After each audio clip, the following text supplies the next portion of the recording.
Good afternoon and welcome to our second webinar on the Employment Rights Bill.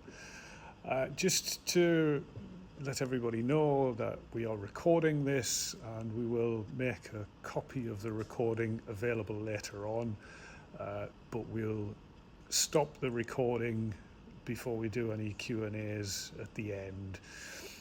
Because this is a webinar, you have all got your cameras off and your microphones are muted by default.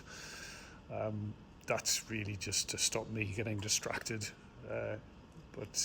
Yeah, so as I said, this is the second webinar. Some of you may not have been able to join the first webinar, but if you would like a copy or you'd like the link, because that copy of that recording is now available on our YouTube channel. Yes, we have a YouTube channel. And if you would like that, you can drop an email to my colleague, Tom Heslop, and he'll put his email in the chat so that you can get it up from there. On the subject of chat, if you have any questions, please don't put them in the chat. Please use the Q&A option within Teams, and we will pick up your questions from the Q&A. I think that was everything I had to tell you before we start. Yes, good. I'm getting a thumbs up from off screen here, which is really helpful. Thank you. Okay, so let's move on. Just like last time, very quick disclaimer, just to say that nothing I say today should be taken to be legal advice. If you need legal advice, then you need to talk to your officer or your rep. The views expressed will be my own, which hopefully will not be anything that causes anybody any problems, but yeah, there will be my views, not necessarily the same as the unions, although most likely to be.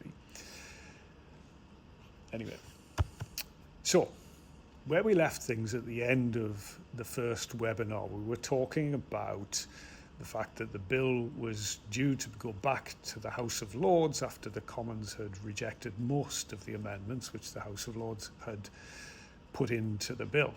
Now, that happened yesterday, right up until quite late in the evening last night.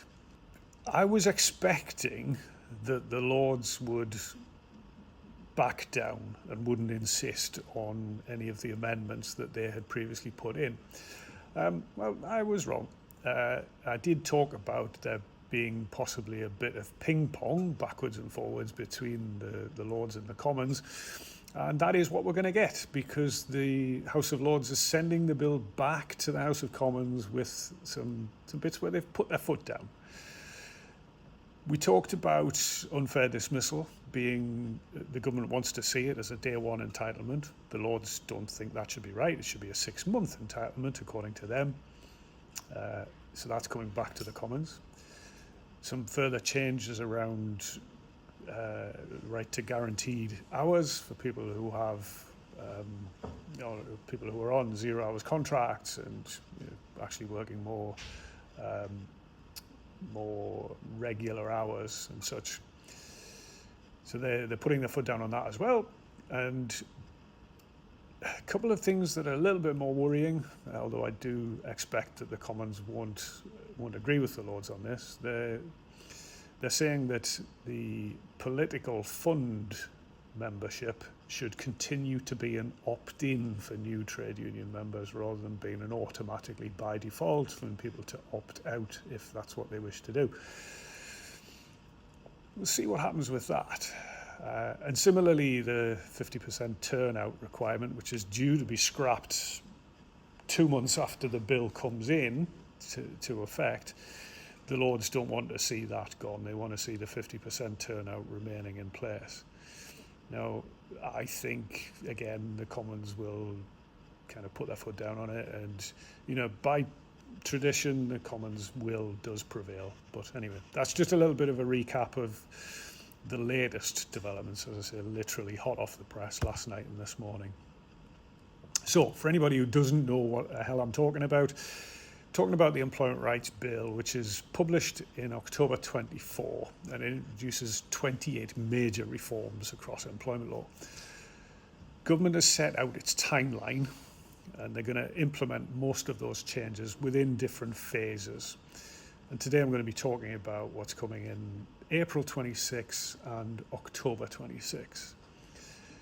In the government's own words, they're describing this piece of legislation as the most significant upgrade of workers' rights in a generation. I think that's probably true, to be fair, because some of the changes that it's trying to implement are pretty substantial changes, really, when it comes to the landscape of industrial relations. As I said, some of the changes will come in fairly early, including the changes to balloting, which we talked about in the first webinar. And again, if you haven't seen it, you want to get the link, send Tom an email. April 26 will see the first wave of like a big tranche of changes coming into effect in April. October 26 will be the second wave, and then into 2027, where we see some of the other key changes, particularly around the unfair dismissal changes. But today I want to focus on what's coming in April 2026. Some fairly significant changes here, really, when you think about people's rights in work. So at the moment, family-friendly policies, paternity and parental leave, etc. There's requirement for service, length of service before you can take advantage of these things. From April next year, assuming the bill ever gets royal assent and becomes an act, from April next year, it'll be a day one right to take paternity leave and unpaid parental leave. There'll be changes to statutory sick pay, removal of waiting periods, and the removal of the lower earnings limit for eligibility. Now, that lower earnings limit that we're talking about here, this is in relation to National Insurance Fund.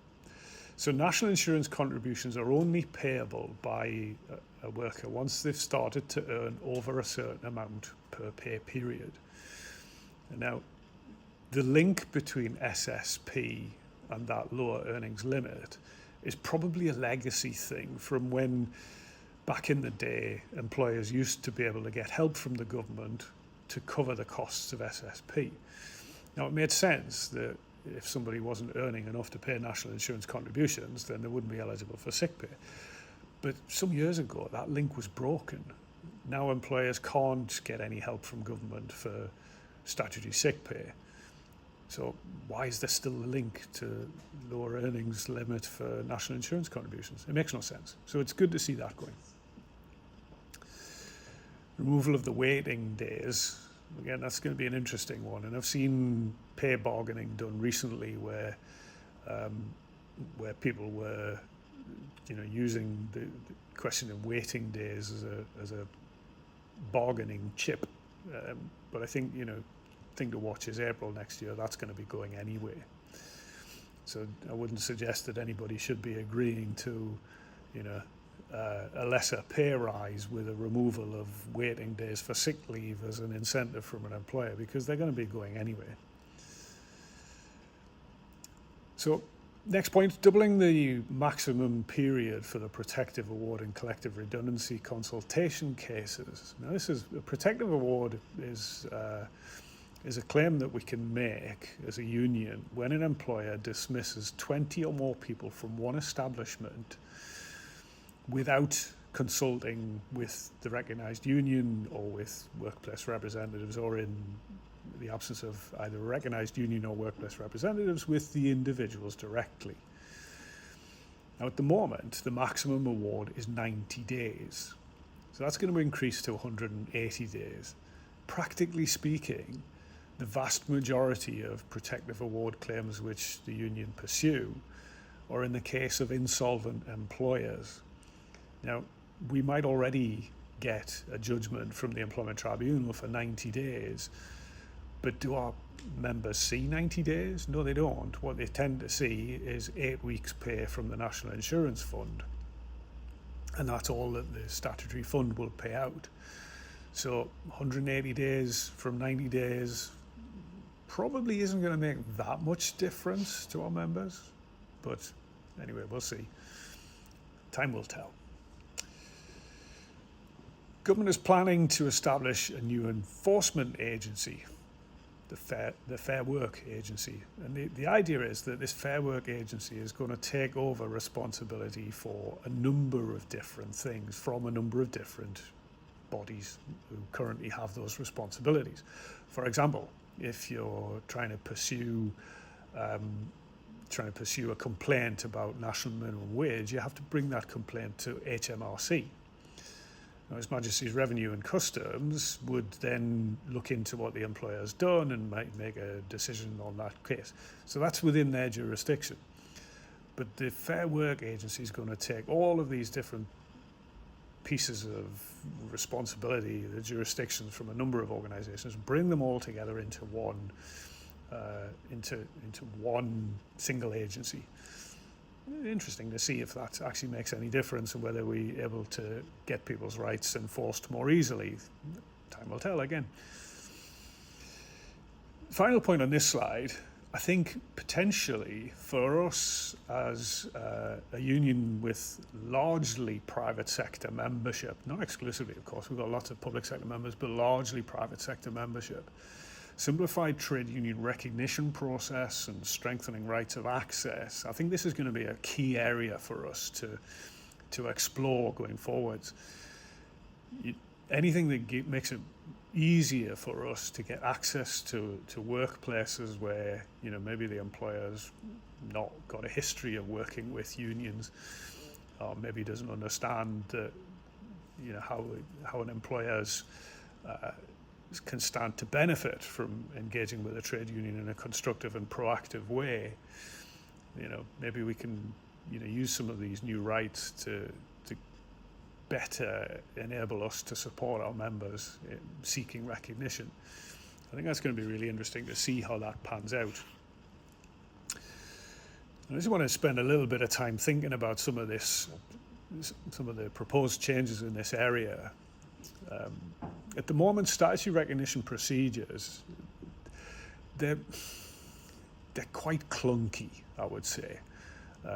When you read the legislation, when you read Schedule A1 of the Trade Union and Labour Relations Consolidation Act 1992, it's really complicated. You've got to do, you know, rights to the employer, give the employer so many days. If the employer responds within so many days and says certain things, they get so many more days. It's just such a mess. Having the process streamlined in some way, I think would be really, really helpful. Whenever we are, you know, trying to ballot members, you know, within a prospective bargaining unit, then we have to demonstrate that we're likely to win if a recognition ballot is proposed. But that is something that is going to change. So we don't have to demonstrate that we're going to be likely to win. It just streamlines the process a bit. I think it's really good. Unions only need to show that 10% of the proposed bargaining unit are members for the application to be accepted. So this is something that, you know, I think is really, really helpful. Because at the moment we've got to get over that threshold and demonstrate that, you know, people are going to be in support of an application for recognition. Now the thing is, how do we get that? And sometimes what we have to do is, you know, do petitions in the workplace. We end up with colleagues standing on a gate trying to stop people going into the workplace before, you know, and get them to sign a name on a petition and all this sort of stuff. And, you know, petitions are great, but, you know, just so many GDPR issues with petitions and things. We just don't want to get into that if we can avoid it. And the removal of the requirement to show that we're likely to win the recognition ballot, that's going to be so much easier. All we need to do is demonstrate the membership density. Again, the balloting requirement of that proposed bargaining unit, it's one of those weird anomalies whereby whenever you are balloting the ballot constituency, and you have to get a certain proportion of them to vote in favour before you get a binding result. It's a really strange strange setup. A simple majority should be enough. If a simple majority is enough to elect a police and crime commissioner on a 16% turnout, for example, then why is it not good enough for the union to be recognised? Well, it seems maybe it is.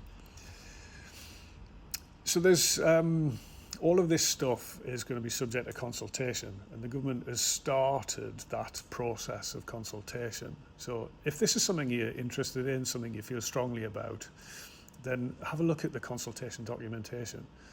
And maybe there's an opportunity, perhaps you could feed into that process. If you have relevant experience, then maybe you could add your experience into the mix.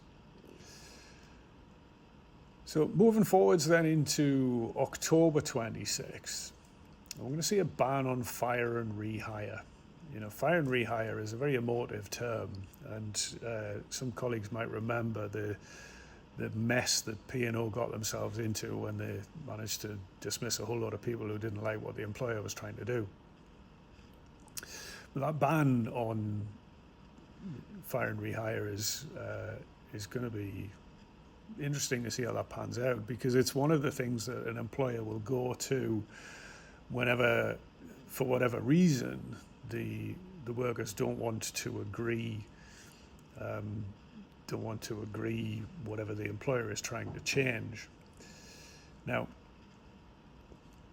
I think there are some situations where the union will not agree to something, and rightly so. But because we will never agree it, we kind of need the employer to be able to force the change through. But if they're not going to be able to do that, then are we just going to end up in a stalemate? I don't know. This is one of those things, I think, where we need to maybe spend some time thinking about it, maybe seeing what sorts of responses are employers making in these situations, and how do we support members through this process. Also in October 26, there's going to be a new duty on employers to prevent sexual harassment and third-party harassment in the workplace. Now, there is already a duty on employers to take reasonable steps to prevent sexual harassment in the workplace. Come October next year, that reasonable steps is going to be expanded to all reasonable steps. Now, these kind of duties on employers become relevant whenever a worker does experience sexual harassment in the workplace. And as the law currently stands, the Employment Tribunal is able to enhance an award because an employer has failed to take reasonable steps to prevent that sexual harassment from occurring. In October, that enhancement would be triggered by an employer failing to take all reasonable steps. Now, I think this is a really interesting area, because that all reasonable steps phrase comes up in the context of a defense for an employer whenever an employee is sexually harassing another employee.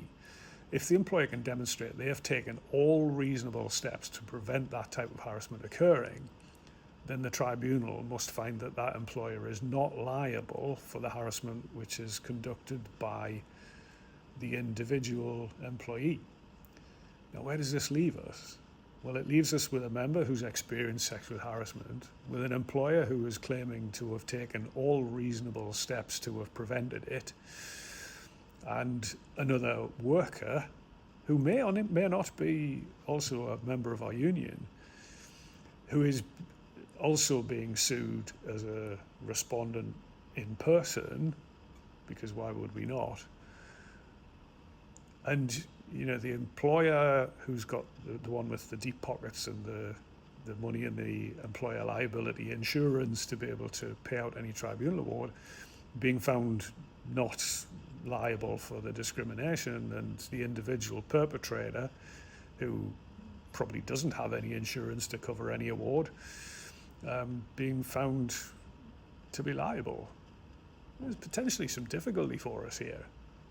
Again, something to watch and something to think about. Anyway, October 26, further strengthening of rights of access, improving recognition and industrial action protections. Now, the industrial action protections, I think, is a really interesting area because at the moment, I mentioned this briefly last time, but we'll mention it again. At the moment, there is protection from dismissal for taking part in industrial action, but there isn't actually any protection from detriment, detriment being something short of a dismissal, something less than a dismissal, maybe a disciplinary warning, maybe something like that. At the moment, there isn't any protection from that for taking part in industrial action. Now, the reason for that is that the law says that you can take part in the activities of a union at an appropriate time. And that at an appropriate time is defined as being either outside of your normal working hours or inside your normal working hours by agreement with the employer. Effectively, I'm paraphrasing. What we're talking about there really is reps on facility time or members accessing services of a union learning rep, for example. All of those would be taking part in the activities of a union at an appropriate time. Now, industrial action, we don't take strike action when you're not at work, because the whole point of strike action is withdrawal of labour. So it happens during your normal working hours. And we don't do it by agreement with the employer. It's, again, by definition, industrial action, it's technically a breach of contract. Of course it is. So it falls outside of the current protection for taking part in industrial action, which means we've had to look for other ways to try and protect people from what sometimes can happen when people have been on strike or in dispute with their employer, that, there's sometimes a bit of a comet's tail. We move on from the dispute, and sometimes the managers don't. Sometimes people take things a bit personally. But if we know now that there's going to be protection from detriment for those people who have taken part in the action, I think that's good. And the fourth point there, regulation of tipping practices and other terms around hours and contracts. Some of these may be consultative and regulation based. Tipping is a really significant area for our members in hospitality. And it's something that the union has been campaigning around fair tips for an awful long time now. So to see some of these things being implemented is really, really encouraging. So, what do we need to be doing? I think it would be helpful if we all have a clear timeline of what's coming in April and what's coming in October at your organisations. I think if you have a look at what you can review the government's timeline, the phases document. It's just Google it, you'll find it, and have a look through the sort of things that are relevant in your workplace. For example, if you don't have anybody who's in receipt of tips, then changes to tipping regulations is not going to have any impact in your workplace. You don't need to worry about that too much. But there will be other things like family-friendly policies that are absolutely going to have an impact. So I think it's important to think about what your current policies are. Parental leave, paternity leave, statutory sick pay rules, contract variation processes. If the ban on fire and rehire is coming in, then if the policy says, okay, we'll do this and do that, and then we'll talk to these people and talk to those people, and in the end we'll just fire and rehire, dismiss and re-engagement to force the change through, then we need to be watching out for that. Harassment policies, again, what's the employer doing in terms of training and briefing and making sure compliance with policies are there? We need to be thinking about the culture in workplaces. Some workplaces there's a real culture of banter. Banter is such a horrible word because it covers such a multitude of sins. Now, I think employers will want to try and put their foot down, but this isn't a sort of charter for the kind of happy police. Do you know what I mean? It's not it's not kind of going to be green light to any manager who wants to be a stick in the mud and say, no, you can't talk to your colleagues about anything other than work. You can't, you know. In my first job when I was fairly young and first out of school and stuff, my then line manager always used to come into the department and, you know, hear us chatting while we were working, and he'd say, "There's too much frivolity in here." I think, yeah, fine, thanks. That's not what this is about. This is about, you know, making sure that frivolity doesn't cross the line into harassment, doesn't cross the line into the kind of discrimination and sexual harassment and things. I think these are really important areas for us to get to grips with now, ready for these changes coming into place. We need to be engaging our managers and the employers where we have members. We need to be engaging in those conversations to talk about the work that needs to be done and how we're going to get there.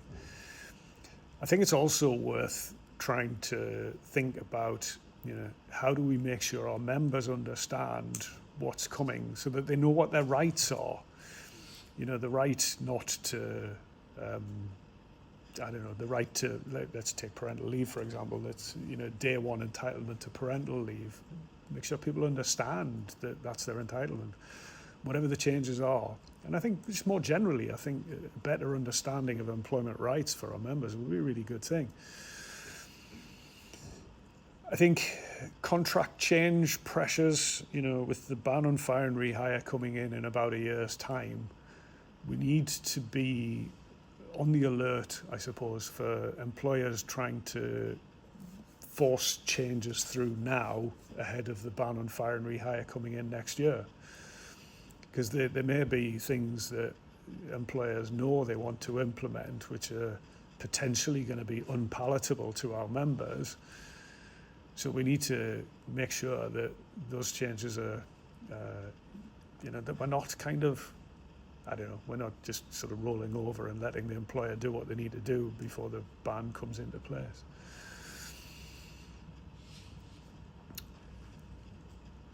I think